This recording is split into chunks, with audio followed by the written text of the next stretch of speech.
Welcome to eLINK by Hollander. Our records show that you have several parts flagged in eLINK with the following error code.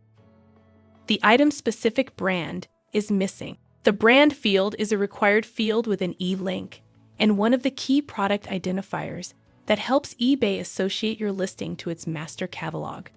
For parts and accessories categories, the brand will be identical to vehicle make. Please follow these steps to clear this flag. Here's a quick pro tip.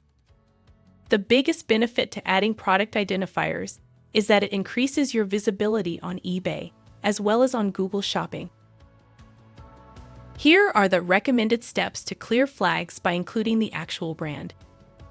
Use the quick search filter to search via stock number. Select all listings and click on Bulk Change. Expand Universal Item Specifics. Select Change To and enter vehicle make as the brand. Select Save and List.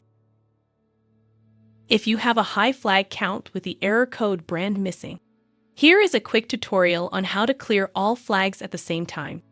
For high flag count only, use the flag filter to select all listings that have brand missing flag and click on Bulk Change. Expand Universal Item Specifics. Select Change To and enter Unbranded. Select Save and List. If the flagged error code, the item-specific brand, is missing persists, please contact your eBay sales specialist for assistance in resolving the issue. That's it. Thanks for watching.